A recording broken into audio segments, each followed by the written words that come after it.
What's going on, baseball fans? So we have finally reached the playoffs, and in this video today, I'm going to give my final predictions. Let's not waste any time. Let's get to it.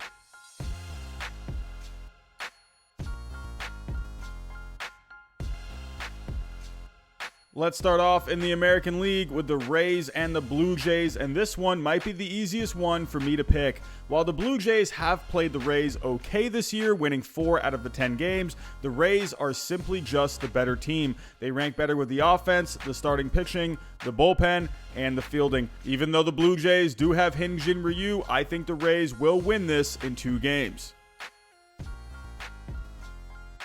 Next up is one of the most difficult ones to predict in this entire wild card round because I like a lot about both of these teams. For the Indians, I love the starting pitching, which ranks second in the majors, led by Shane Bieber with Carlos Carrasco and Zach Plesac behind him. They have the second best bullpen in the major leagues with guys like Brad Hand, James Karinchak, and Oliver Perez. They even field the ball well as they rank 6th on defense. As for the Yankees, the offense is loaded. They have Garrett Cole and Masahiro Tanaka at the top of the rotation, and the bullpen has some solid arms like Aroldis Chapman, Zach Britton, and Adam Ottavino. Overall, though, I'm going to lean towards the Indians for a few reasons. The Yankees have simply just not played well on the road this year. They've been inconsistent, and they're one of the worst defensive teams in the major leagues. Also, with not many days off, along with the Yankees' inability to keep players on the field, that might be rough as well. I think the Indians' starting pitching will be just too much for the Yankees' offense to handle, and the Indians will win this in a tough 3 games. Up next, we have the 3-seed Twins versus the 6-seed Astros. It's been an interesting ride for the Astros since last season, as they have really fallen off since their trip to the World Series. As for the Twins last postseason, they were once again bounced from the playoffs from the Yankees for what seems like the millionth time, but they're once again one of the better teams in baseball. While I do like the Astros starting pitching this season, even without Justin Verlander, I'm going with the Twins here simply because they're just a better team in my eyes.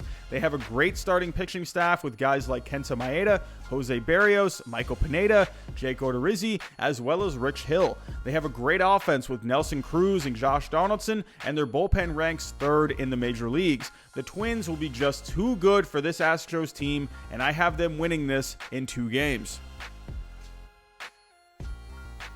And for the last matchup in the American League wildcard round, we have the 2-seed Athletics versus the 7-seed White Sox, who at one point not too long ago were the number 1 seed in the American League. However, after going cold to finish the season, the White Sox find themselves as the number 7 seed. The A's have a pretty decent team all around with some guys like Matt Olson and Mark Canha providing some offense, some decent starting pitching with guys like Jesus Luzardo, Frankie Montez, and Sean Manaea, but most importantly, an awesome bullpen led by Liam Hendriks. However, I'm going to go with the 7-2 upset here and go with the White Sox. I really like the offense with Jose Abreu, Tim Anderson, Nick Madrigal, and Luis Robert.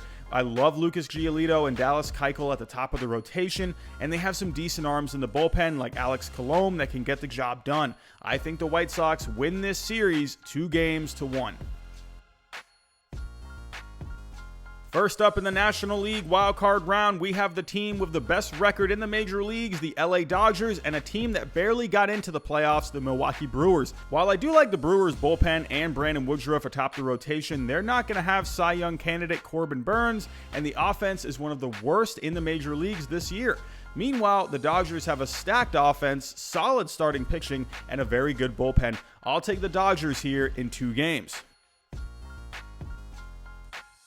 Next up, we have an interesting series between the Padres and the Cardinals. A month ago at the trade deadline, people were all aboard the Padres bandwagon after they acquired Mike Clevinger, Austin Nola, Mitch Moreland, and Trevor Rosenthal. However, they've slowed down as of late, and it's not clear if Clevinger will pitch at all this postseason due to elbow problems, and Dinelson Lamet has been having some biceps issues recently. Meanwhile, the Cardinals have been playing catch-up all season after having the team shut down due to a COVID outbreak.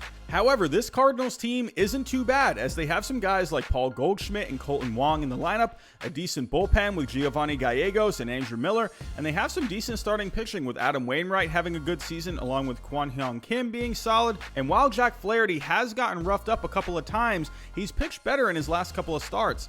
Overall though, I'm going to go with the Padres because they have a lot of good pieces in that lineup and enough starting pitching even without Clevinger or Lamet. I'll go with the Padres here in 3 games. Next up, we have a rematch from the 2003 National League Championship Series with the Cubs and the Marlins. The Marlins have been fun to watch with guys like Pablo Lopez and Sixto Sanchez in the rotation, and guys like Miguel Rojas, Brian Anderson, and Corey Dickerson in the lineup. The Cubs, on the other hand, have a very solid team with guys like Cy Young candidate Yu Darvish and Kyle Hendricks in the rotation, a good offense with guys like Ian Happ, Anthony Rizzo, Jason Hayward, Kyle Schwarber, and Chris Bryant, and a decent bullpen with Jeffrey Jeffress stepping up this year along with Craig Kimbrell looking better recently than any time he has during his time with the Cubs. In the end though, I think history repeats itself, and I'm going with a shocker by picking the Marlins to advance. I think the Marlins have been playing better baseball recently than the Cubs, especially in high leverage situations with both the offense and the pitching. The Marlins will find a way to get it done in 3 games. And for the last matchup in the National League is quite possibly the toughest to call next to the Yankees and Indians series, the Braves and the Reds. Quite simply, it's one of the best offenses in the game versus one of the best starting rotations in the game. For the Braves, you have MVP candidate Freddie Freeman, Ronald Acuna Jr., Marcell Ozuna, and Ozzie Albies versus a rotation of Trevor Bauer, Luis Castillo, and Sonny Gray. In the end, I'm going to go with the Reds for a couple of reasons. The Reds have pitched well against good offenses like the White Sox and the Twins, while the Braves have little to no starting pitching behind Max Fried. The Reds' offense and bullpen have been better lately, and the Reds are hitting their stride at the right time. I'm going with the Reds in 3 games.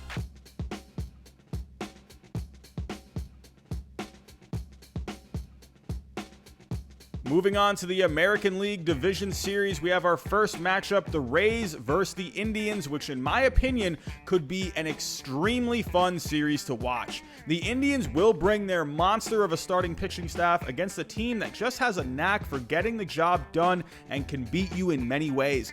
For this series, I'm going to go with the Rays for a few reasons. The first being, like I mentioned, they simply just find ways to win games, as they went 14-5 in 1-run games this season, while the Indians only went 8-6. They were also really good at driving in runs when it mattered most, in which they ranked 5th in WRC Plus with runners in scoring position in high leverage situations, while Cleveland only ranked 17th.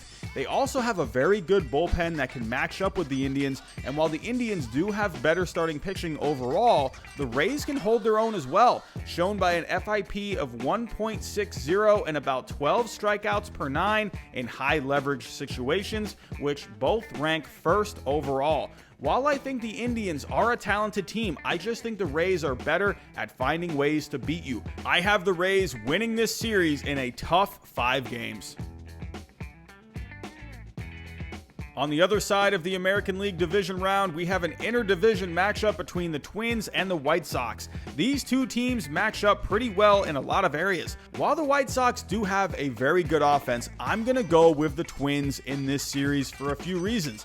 While the Twins' offense isn't as good as the White Sox, they are still very good and actually rank higher than the White Sox do in WRC Plus with runners in scoring position, and do better in high leverage situations with 2 outs and runners in scoring position.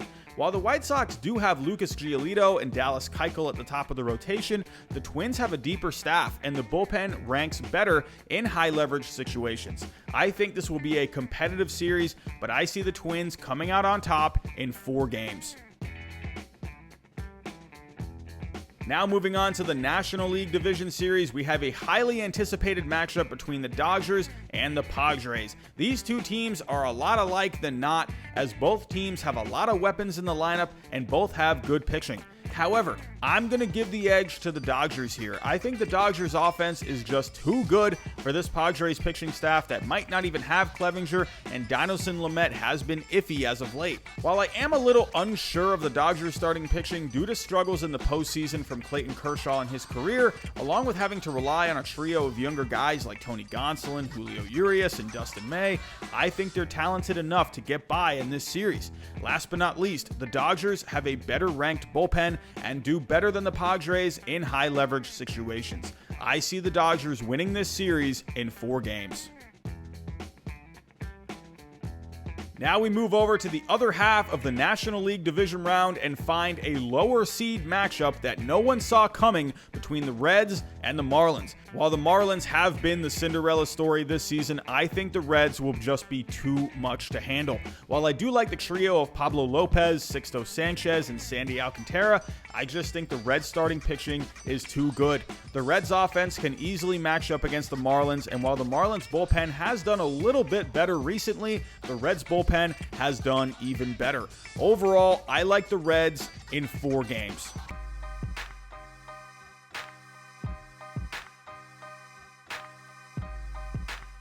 Now we move on to the American League Championship Series, where I have the Twins versus the Rays, and oh my, this should be a fun one. You have 2 really good teams with good lineups, 2 good sets of starting pitching, and 2 really good bullpens. In the end, I'm going to give the edge slightly to the Minnesota Twins for a few reasons. As of late, the Twins have had better starting pitching and have ranked better than the Rays in medium to high leverage situations, whether it be starting pitching or with the bullpen. Another thing the Twins have is their manager, Rocco Baldelli. The Rays are such a hard team to figure out and beat, but I think if there's one guy that can do it, it's Rocco Baldelli, who was on the Rays coaching staff under Kevin Cash just a few years ago. While I do love what the Rays have done this year, I think the Twins have enough pitching, I think they have enough offense, and I think they have a really good bullpen to be able to handle the Rays, and I see the Twins winning this series in an epic 7-game series. Over in the National League Championship Series, I have an awesome matchup with different sets of strengths on both sides. The Dodgers come into this series with one of the best offenses in the game, while the Reds come in with some nasty starting pitching.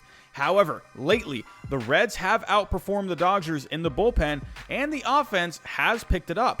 In the end, though, I'm going to go with the Dodgers simply due to how good this offense is, and I think they're going to have enough starting pitching to match up with the Reds. While the Reds have gone on a crazy run here, I think their luck runs out, and the Dodgers win this series in 6 games.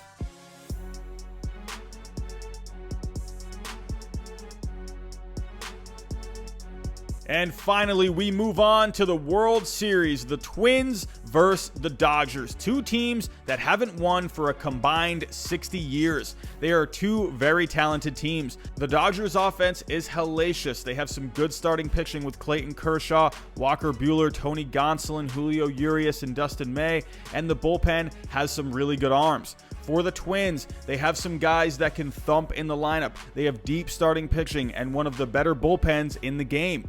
In the end, though, I think the Dodgers prevail for a few reasons. While the Twins' offense is very good, the Dodgers is just top-notch. Where the Twins do have a slight advantage is starting pitching, but with Kershaw having a very good season so far, and with a good crop of young studs behind him in Walker Buehler, Tony Gonsolin, Julio Urias, and Dustin May, I think the Dodgers will be able to match up with the Twins. Also, in high leverage situations with starting pitching, the Dodgers have done better than the Twins this season with a 3.33 FIP that ranks 4th, opposed to the Twins' 4.08 FIP that ranks 12th. The Twins also haven't hit lefties very well, and with Kershaw being a lefty and having a very good season, along with just being one of the better pitchers in the game, the Twins are already at a disadvantage. Where the Twins have done better statistically as well this season than the Dodgers is the bullpen, but I think the Dodgers have some serious arms in that bullpen, and they should be able to match up with this Twins team. In the end, the Dodgers will win this series in 6 games and win their first World Series since 1988. So those are my predictions for the playoffs this year. Tell me what you think down below. Tell me your own predictions. But that's all I got for this video. Thanks for watching, and I'll talk to you next time.